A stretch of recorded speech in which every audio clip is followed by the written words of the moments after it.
Here we're looking at the web UI when you first log into the Asus router. Currently we are under General Settings, Network Mapping. Here you can see your connect status and your WAN IP address.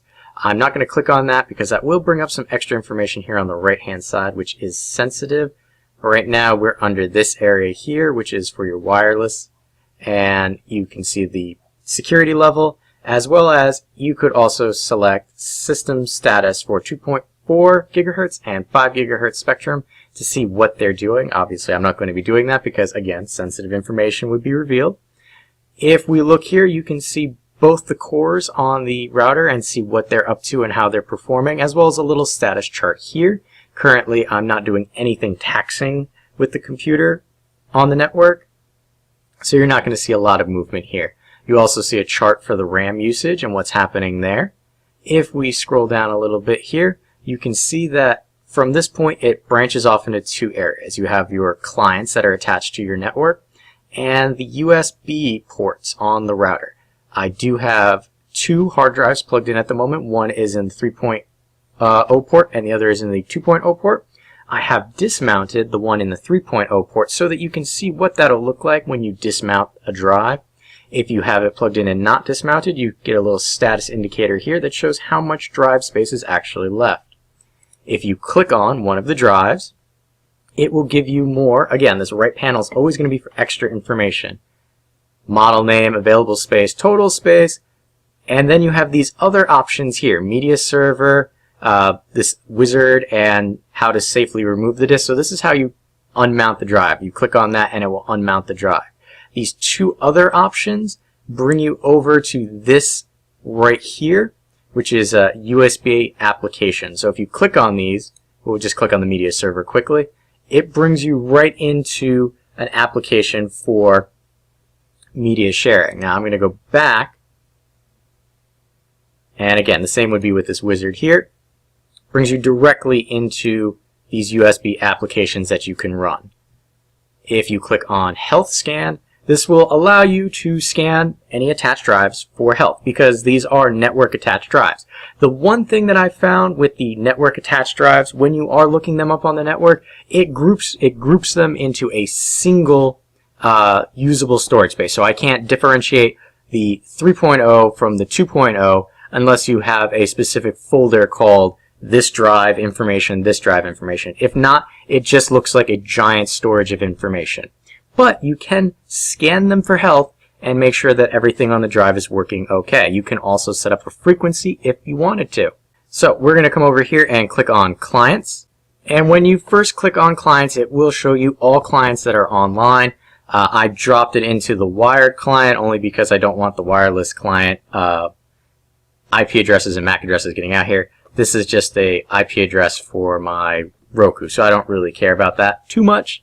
One of the benefits to seeing this is you get a complete list of everything that's working on your network, so it's good to know who's connecting, what's connecting, and if you needed to blacklist some.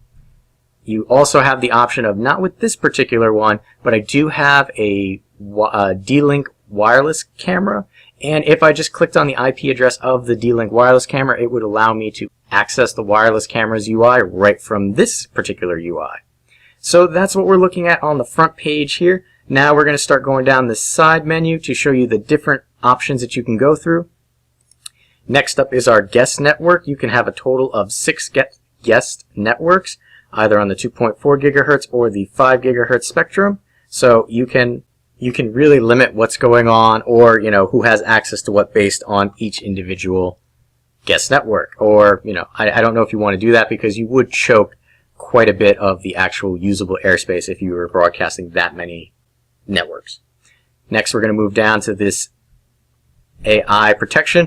Now, these are options for the router that are offered through Trend Micro. You will have to agree to a Trend Micro EULA, and if you don't want to, well, you don't have to. You just don't get access to these particular things.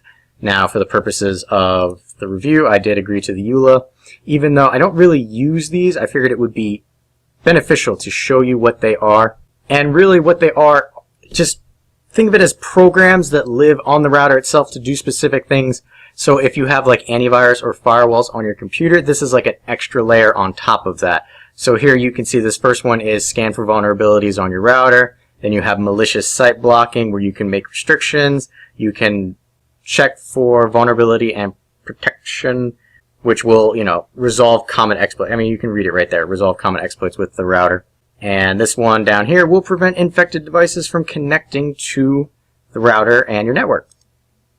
If we go back here, you have your parental controls, which are accessible also on these two tabs. So I didn't have to go back. I could have just clicked on a tab at the top. I mean, it's rather nice that they do have these timed interfaces.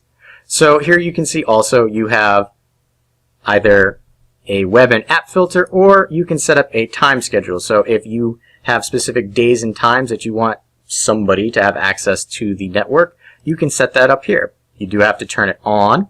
And then here you get some extra little bits of information. One of them is setting up which client you want this to happen to.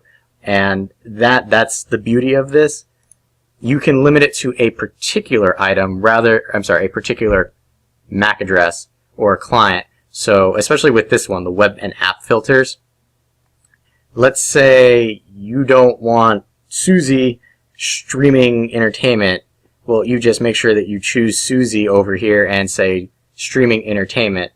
And that will prevent just Suzy from streaming entertainment or, going nuts on file sharing sites. This way, you can still go nuts and download your, whatever torrent you want, and you will not be restricted, but Suzy will be. Again, you do have to agree to a Trend Micro EULA before you have access to that. So just keep in mind if you really do want access to those types of items. We're going to move over here to Adaptive QoS. And this is just going to show you kind of what's going on. Here you can see the items that are attached to my network at the moment. So here's that camera I was telling you about, my phone, a laptop, and this one is actually the Roku. I don't know why it's got this weird icon here instead of something more, media set-top type thing instead of a laptop, because it's not a laptop. If we come up to the tab here, QoS, this will allow you to do bandwidth controls. I don't really play with this because I don't have any problems with bandwidth at the moment, but this will allow you to prioritize certain types of traffic. Web history has been non-existent for me. I'm not entirely sure why this does not work. I've checked it with my computer, my wife's computer, my cell phone, and anybody else's cell phone who comes in here. It does not show me a web history, so that's a little disconcerting, but I don't really care what people are doing. Last is this traffic monitoring area, and here we can see in real time the WAN port, what's happening, the wireless for 2.4 gigahertz as well as the 5 gigahertz. Right now my computer is sitting on the 5 gigahertz spectrum, which is why I'm seeing that little spike there. If we come up to the right, we can change it from real time to the last 24 hours or this daily. Daily is what I used back when I had my old Wi-Fi router, and this is one thing that the Asus does not do well in my opinion. Notice there's only 2 days listed here. Now I've had this router for, about 6 months now, but whenever you turn the router off, this all disappears. Unlike my previous Wi-Fi router, which kept it in memory on the device, once you cut the power, this disappears. So you don't actually get a running total unless you leave your Wi-Fi router on all the time. I generally do not, because I turn it off to save electricity at night when I'm not using it. Coming over to USB applications, this is what we are being brought into when I was clicking on the attached areas when we got to that landing page with the hard drives. So here you just have all the extra options that you can do if you had attached media devices. I don't use this currently, so I can't give you too much insight into that. Likewise with the AI Cloud, these are other options which I currently do not use, but will allow you to pretty much access your local area storage with, when you're not in your residence, so you could be elsewhere and still access it. So this is the cheap and easy way of having a server. So instead of buying a big server, you just plug and play 2 hard drives. You can have reasonably large hard drives and access them elsewhere. So getting down into the advanced settings, we're going to click on wireless here, and I'm going to skip all the way to professional because so much sensitive information is visible on these other screens. But I brought you to the professional, even though you might not think you need this, but we're going to scroll all the way down to the bottom. And this TX power adjustment. What this is how strong the signal strength is that's coming off of your Wi-Fi router.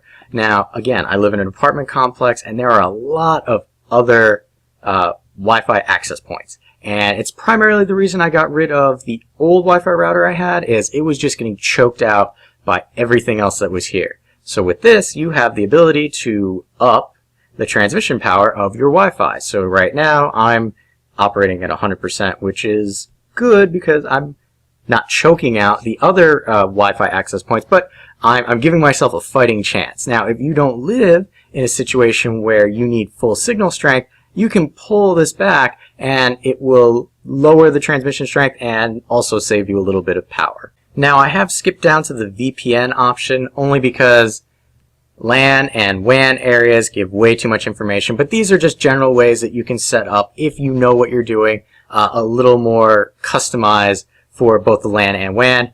And here you have your IPv6, so when we do run out of IPv5 addresses, you know that you're going to be good for IPv6.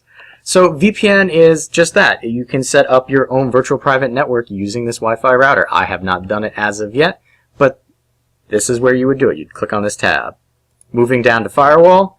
Again, this is a firewall on top of anything that you have on your computer. So this is a firewall for your network as an entire network, as opposed to just a single client on the network. So this is, again, something you don't necessarily need to use, but if you're going that extra mile, you can come in here and configure the firewall as you want. Coming down to administration, it's just that. It's the administration of your Wi-Fi router. Currently, we're on this operation mode. It's just on default, which is it's a wireless router. You can set it up to be a repeater, an access point mode, or media bridge. System, firmware upgrades, you can check there, and restore, factory save, all that fun, happy stuff. You probably won't come to this because a lot of these options you can get from the network mapping area, which shows you a lot of the general information. System logs, I'm not going to show you personal information there, but it will give you like a TXT file of all of the happenings that have been going on with your router and the network itself. Last but not least, you have your networking tools here. And again, this is not generally going to be used by, the layman, but here's where you can run your network analyst. You can run a ping test, trace route. You can come over here and do your wake on LAN.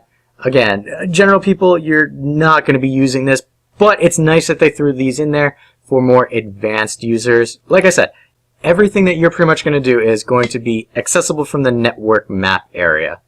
Again, this also shows up in the upper right, because I did skip this, shows you that there's things plugged into the USB, shows you that you're connected via the internet. There are no guest networks, and you do not have a printer. Now, I'm sorry, I do not have a printer at my home, so I could not test how well the printer works with this router.